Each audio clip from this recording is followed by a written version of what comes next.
আসসালামু আলাইকুম রহমতুল্লাহি ওবরকাতুহু।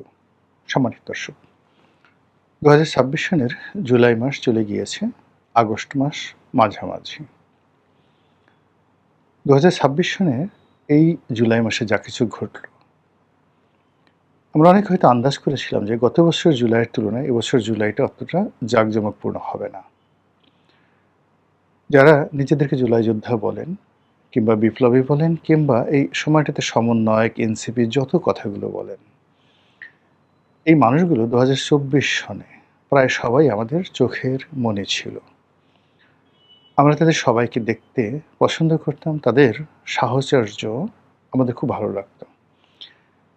তারা যদি কেউ টেলিফোন করতেন কিংবা তাদের কারো সঙ্গে যদি আমাদের সম্পর্ক থাকতো, রাস্তায় দেখা হতো, আমরা প্রেম, ভালোবাসা, স্নেহাশিস, শুভাশিস দিয়ে যে তরুণ বা যে তরুণীরা আমাদেরকে একটি বিপ্লব উপহার দিয়েছিল। একটি ১৫ বছরের কন্টিনিউয়াস জগদ্দল পাথরের মতো একটি শাসন, যে শাসনের সঙ্গে আমরা যারা সাধারণ জনগণ আমরা পারছিলাম না।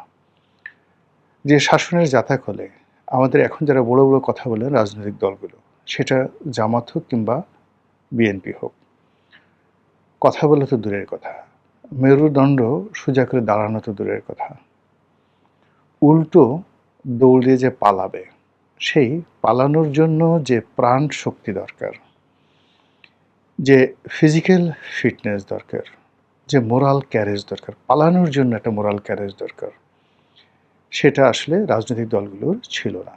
ঠিক সেই সময়টাতে পুরো জাতি যখন আমাদের ভাগ্যকে মহান আল্লাহ রাব্বুল আলামিনের হাতে ছেড়ে দিয়েছিলাম যে, আল্লাহ তুমি দয়া করো, হে আল্লাহ তুমি এই শাসনের হাত থেকে আমাদেরকে বাঁচাও। ঠিক সেই সময়টাতে যে আন্দোলনটা হলো, যে ছাত্ররা সামনে এগিয়ে এলেন, যে ছাত্রীরা সামনে এগিয়ে এলেন, সাধারণ মানুষ যেভাবে প্রাণ দিল, একটা অসংগঠিত এবং যাকে বলা হয় there is no chain of command, কিন্তু এটা ছিল স্বতঃস্ফূর্ত একটা জনযুদ্ধ রীতিমতো। আমরা বিজয়ী হলাম একটি বড় রাজনৈতিক দলের বিরুদ্ধে, বিজয়ী হলাম সেই রাজনৈতিক দলের মদদপুষ্ট পুলিশ, সেনাবাহিনী, বিজিবি সবার বিরুদ্ধে। ফলে কি হলো, আমরা ২০২৪ সনের আগস্ট মাসটি বলতে গেলে একটা ঘোরের মধ্যে কাটিয়েছি। সেই সময়টিতে ৩২ নম্বর ভাঙা হয়েছে, বঙ্গবন্ধুর বাড়ি ভাঙা হয়েছে, বঙ্গবন্ধুর মূর্তি ভাঙা হয়েছে, অনেক মানুষের অন্তঃক্ষরণ হয়েছে, হৃদয়ে রক্তক্ষরণ হয়েছে, কিন্তু প্রকাশ্যে তারা আসলে প্রতিবাদ করতে পারেনি। এবং তখনও পর্যন্ত বিপ্লবের যে স্বাদ, গন্ধ, আহ্লাদ, এটি অক্ষুণ্ণ ছিল। তারপরও এই বিপ্লবীদেরকে আমরা ভালোবেসেছিলাম। সেই ভালোবাসাটা ২০২৫ সনে এসে বলতে গেলে মুখ থুবড়ে পড়ে।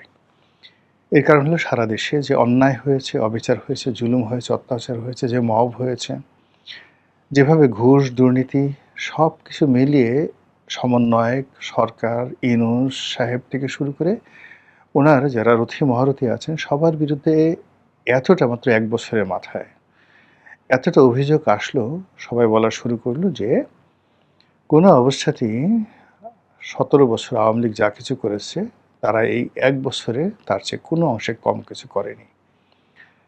কিন্তু এবছরের মাথায় এসে যে জিনিসটি আমরা দেখলাম রূঢ় বাস্তবতা, সেটি হলো একটা নির্বাচন হলো, সেই নির্বাচনে বিএনপি ক্ষমতায় এলো, জামাত বিরোধী দল হিসেবে সংসদে গেল, তাদের সঙ্গে লেজ হিসেবে সেখানে এনসিপি গেল। সবাই তাদেরকে বাচ্চা জামাত বা চাইল্ড জামাত হিসেবে অভিহিত করছে। আর বিপ্লবের যে মুখগুলো ছিল তারা সবাই এনসিপিতে একীভূত হয়েছেন বটে, কিন্তু তারা কেউ এই মুহূর্তে বাংলাদেশে প্রিয় মুখ নন। পুরো এনসিপি এবং এনসিপির প্রমোটার হিসেবে জামাতের যারা কর্তা ব্যক্তি, আজকের দিনের বাস্তবতা হলো জামাতের একজন মানুষ নেই আর এনসিপির একজন মানুষ নেই যাদের কথা, তাদের চেহারা, তাদের সুরত, পোশাক আশাক থেকে শুরু করে তাদের চলাফেরা সব কিছু আমাদের জন্য আনন্দদায়ক। তাদের বেশিরভাগ লোকের কথাবার্তা আমাদের এখন শুনতে ইচ্ছা করে না। টেলিভিশনে যদি তাদের আমরা চেহারা দেখি, তাদের চেহারা দেখলে আমরা ব্যঙ্গ বিদ্রূপ করি। আমাদের যদি সামর্থ্য থাকতো তাহলে সেই টেলিভিশন থেকে তাদের সেই চেহারাগুলো বা তাদের সেই ভয়েসগুলো আমরা ডিলিট করে দিতাম। এই অবস্থা চলে এসেছে ২০২৬ সনের জুলাই-আগস্ট মাসে।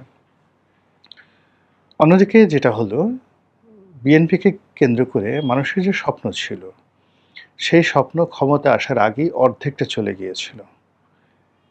১৭ বছরের তাদের জুলুম, অত্যাচার, তাদের উপর যেটা করা হয়েছিল, এজন্য তাদের একটা পাবলিক সিম্প্যাথি ছিল। At the same time there was a empathy. সে এমপ্যাথি এবং সিম্প্যাথি তার অর্ধেকটা চলে যায় সেই ইনুস জমানাতে, ২.৫ বছরে। সারা বাংলাদেশে যত মিথ্যা মামলা, হত্যা মামলা, ঘুষ, দুর্নীতি, টেন্ডারবাজি, যা কিছু বিশৃঙ্খলা এই বিএনপির যারা লোকজন করেছে এবং সেটাকে জামাত আরও মার্কেটিং করে, ব্র্যান্ডিং করে যা করেছে সেটাকে আরও দ্বিগুণ তিনগুণ করে মানুষের কাছে পৌঁছে দেওয়া হয়েছে। তারপরেও মানুষের একটা আশা ছিল, স্বপ্ন ছিল যে যেহেতু বিএনপি সরকারে নেই, কাজেই এই দলকে নিয়ন্ত্রণ করা তাদের পক্ষে সম্ভব হচ্ছে না। মানুষ এই বাস্তবতার নিরিখে বিএনপিকে একটা সুযোগ দিতে চেয়েছিল, আর সুযোগ দেওয়া ছাড়া বিএনপির মানুষের হাতে কোনো অল্টারনেটিভই ছিল না, কোনো অল্টারনেটিভ ছিল না। জামাত এখনও আসলে বিএনপিকে বিট করার মতো এভাবে শক্তি অর্জন করতে পারেনি।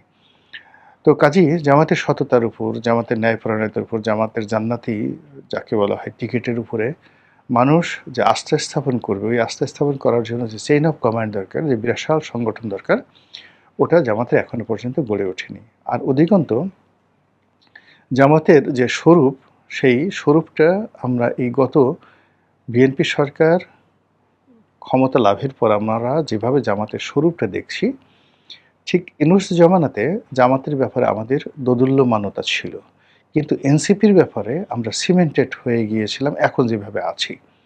যে এখানে যারা সম্পৃক্ত হয়েছে, যারা এই সরকারের সাথে আছে, সরকারের বাইরে আছে, মানে তাদের কারোর ব্যাপারে আমাদের কোনো ইতিবাচক চিন্তা, চেতনা, মন মানসিকতা ছিল না। এবং সেই নেতিবাচক যে পুরো সার্কেলটি যখন জামাতের সঙ্গে এলো, তখন জামাত সম্পর্কে যে একটা স্বাভাবিক মানুষের বোধ, বুদ্ধি, চিন্তা, চেতনা ছিল, সেটাও রীতিমতো বিরক্তির কারণ হলো। আর বিএনপি ক্ষমতা আসার পর বিএনপির সঙ্গে জামাতের কনফ্রন্টেশনে যে দুর্গন্ধ ছড়াচ্ছে, যে আবর্জনা ছড়াচ্ছে, তাতে করে জামাত এবং বিএনপি উভয় দলই মানুষের বিরক্তির কারণ হয়ে দাঁড়িয়েছে।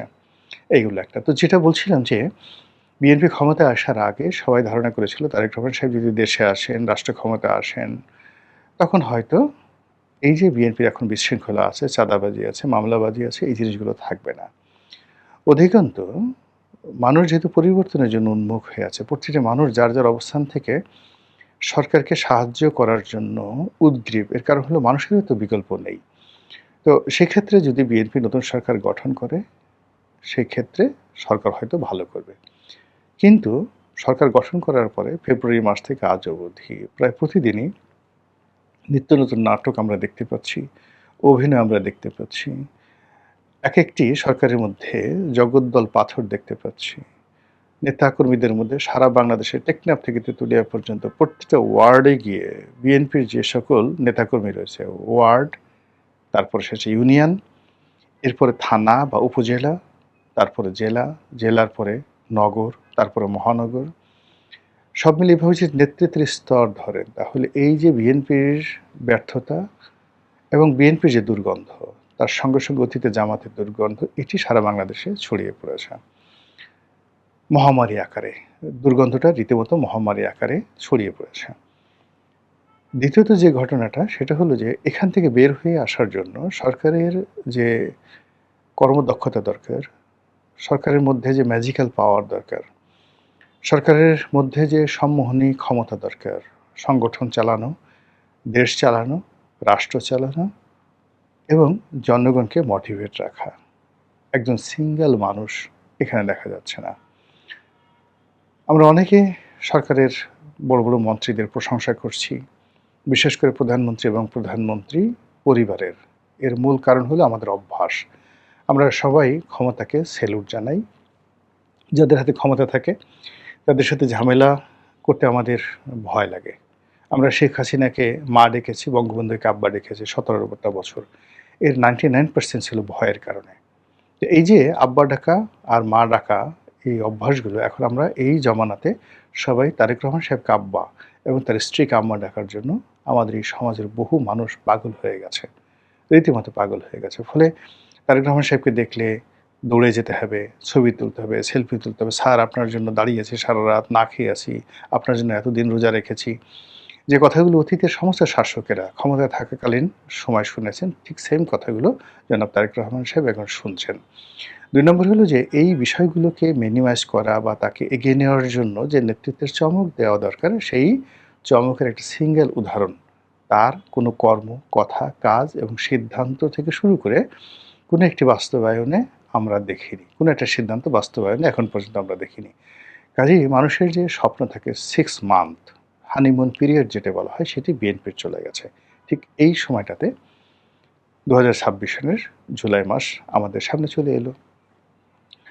এখন এই জুলাইতে নানা রকম অশান্তির সৃষ্টি হবে, নানা রকম গোমর ফাঁক হয়ে যাবে এবং এই জুলাইয়ের অভ্যন্তরে যে সকল কলঙ্ক রয়েছে তা বের হয়ে আসবে। এরকম একটা আশঙ্কা আমাদের এই সমাজের বহু মানুষ যার যার অবস্থান থেকে জুন মাসে প্রেডিক্ট করেছিলেন, সতর্ক করেছিলেন।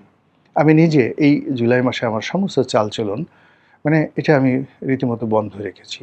কোনো টেলিভিশন টক শোতে যাইনি জুলাই এবং আগস্ট এই ২ মাসে যাব না। এটা আমি আগেই ডিক্লেয়ার দিয়েছি। কেন যাব না?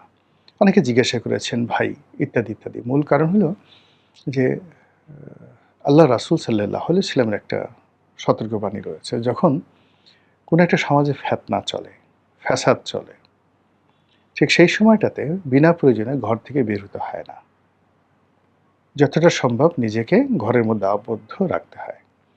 আমার কাছে জুলাই মাসটা ঠিক ওইরকম একটা ফিতনার মতো মনে হয়েছে যে এইবার অনেক কিছু হবে, সব মানুষ অধৈর্য হয়ে যাবে এবং বিভিন্ন রকম ঘটনা ঘটতে থাকবে এবং দেখুন পুরো জুলাই মাসটি জুড়ে সেরকম ঘটনা ঘটেছে।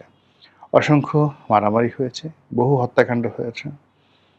তারপর নিজেদের মধ্যে অন্তর্দ্বন্দ্ব এবং এই যে জুলাই নিয়ে যে সকল কলঙ্কজনক অধ্যায় রয়েছে পর্দার আড়ালে সেই জিনিসগুলো বের হয়ে এসেছে। যারা জুলাইয়ের স্টেক হোল্ডার ছিলেন, বিশেষ করে ফরহাদ মাজার থেকে শুরু করে সমন্বয়ক, তারপরে ডক্টর মোহাম্মদ ইউনূস, মার্কিন দূতাবাস, তারপরে আমেরিকান ডিপ স্টেট, ডিজিএফআই, এরপরে সামরিক বাহিনী, সেনাবাহিনী থেকে শুরু করে যতগুলো পক্ষ এই জুলাইয়ের আন্দোলনের সঙ্গে প্রথম দিকে মাঝামাঝি এবং শেষের দিকে সম্পৃক্ত ছিলেন।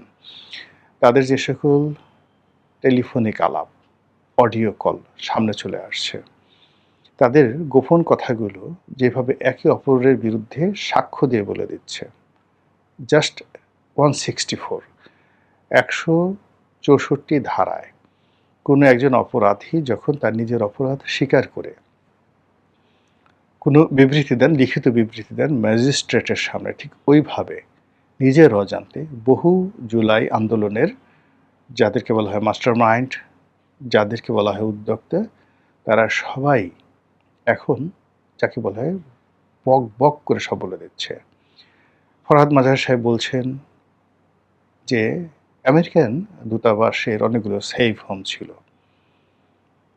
এবং সেই সেফ হোমে বিভিন্ন এই আন্দোলনকারীদেরকে নিয়ে তারপরে সেখানে তাদের মগজ ধোলাই করা হতো, জাস্ট লাইক ওই হীরক রাজার দেশের যন্তর মন্তরের মতো। এই সময়টিতে শেখ হাসিনার সঙ্গে ওবায়দুল কাদেরের সঙ্গে পলকের সঙ্গে যেই আসাদুজ্জামান খান কামালের, এই বিভিন্ন নেতাদের যে কথাবার্তা সেগুলো এই সময়টাতে এইবার এসে ফাঁস হয়ে গেল। এগুলো কিন্তু গত বছর ফাঁস হতে পারত। এই সময়টিতে সে এক দফা কে ঘোষণা করেছে, সেখানে প্রধানমন্ত্রী এক দফা ঘোষণা করেছেন, স্বাধীনতা ঘোষণা করেছেন। এই জিনিসটা বাস্তবায়ন করতে গিয়ে এমন সব নির্মম নির্জলা সত্য সামনে চলে এসেছে যেটি আগামীতে বিএনপির জন্য, জনাব তারেক রহমান সাহেবের জন্য এবং তিনি যাদের সঙ্গে এই কথাগুলো বলেছেন এখন গর্ব করে বলার চেষ্টা করছেন বিএনপির যারা, তারা এই বিষয়গুলো মানে তারা বলেছেন এই কথা স্মরণ করতে তাদের হাত পা থরথর করে কাঁপবে। Days is coming. পুলিশ হত্যার বিচার নিয়ে এই বছর নিদারুণ যাকে বলা হয় সবাই তাদের সংহতি প্রকাশ করেছে। সেনাবাহিনীর রদবদল থেকে শুরু করে এই সেনাবাহিনীর যে অংশটি শেখ হাসিনার কাছাকাছি ছিলেন, যে অংশটি বিপ্লবীদের সঙ্গে ছিলেন, যে অংশটি জামাতের সঙ্গে ছিলেন এবং যে অংশটি বিএনপির সঙ্গে যোগাযোগ রেখেছিলেন পুরো ২০২৪ সন জুড়ে। এই আন্দোলন দানা বাঁধার আগ পর্যন্ত প্রায় সবার মুখোশ এই বছরের জুলাই মাসে উন্মোচিত হয়ে গেছে as a record, as a 164। কার কি পরিচয়, কার কি রাজনৈতিক অভিলাষ, কার মনের মধ্যে কি কামনা বাসনা আছে সরকারি কর্মকর্তাদের, মোটামুটি সবই এই জুলাই মাসে উন্মুক্ত হয়ে গেছে। এবং আগস্ট মাসে এইগুলো কোন পর্যায়ে যায়, এগুলোর সাথে কিভাবে ভারত জড়িয়ে যায়, এগুলোর সাথে কিভাবে আমেরিকা জড়িয়ে যায়, সেগুলো আমরা দেখার অপেক্ষায় আছি। আজকে যখন এই ভিডিওটি করছি, আজকের খবর হলো রয়ের প্রধান উনি বাংলাদেশে এসেছেন। তার আগে সিআইএর সবচেয়ে বড় একজন কর্মকর্তা এশিয়া রিজনের জন্য, এত বড় কর্মকর্তা কখনো বাংলাদেশে আসেনি। তো সেইরকম একজন কর্মকর্তা ঢাকাতে এসেছেন, এরকম একটা খবর আমরা দেখেছিলাম। আর রয়ের প্রধান আসছেন তার ছবি সহ, তার নাম ঠাম সব কিছু সহ, ফ্লাইট নম্বর সহ সমস্ত পত্রপত্রিকায় এবং সামাজিক মাধ্যমে রীতিমতো ভাইরাল আকারে চলে এসেছে। এর মধ্যে ভারতের যে রাষ্ট্রদূত দীনেশ ত্রিবেদী তিনি দেখা করেছেন প্রধানমন্ত্রীর সঙ্গে, পররাষ্ট্রমন্ত্রীর সঙ্গে, এবং জনাব তারেক রহমান সাহেবের সেই ভারত যাওয়া, একই সঙ্গে তারেক রহমান সাহেবের মার্কিন যুক্তরাষ্ট্রের সাধারণ পরিষদে যাওয়া, এই বিষয়গুলো যখন চলছে ঠিক সেই সময়টাতে আগস্ট মাসের 15 তারিখ, একদম খুব কাছাকাছি, আমাদের খুব কাছাকাছি। সব মিলিয়ে এবারের যে জুলাই মাসটি গেল, এটি জুলাই যোদ্ধা বিপ্লবী আন্দোলনকারীদের জন্য আগামীতে কি ফল বয়ে নিয়ে আসবে সেটাই এখন দেখার বিষয়। মহান আল্লাহ আমাদের সবাইকে হেদায়েত দান করুন এবং হেফাজত করুন। আসসালামু আলাইকুম ওয়া রাহমাতুল্লাহি ওয়া বারাকাতুহু।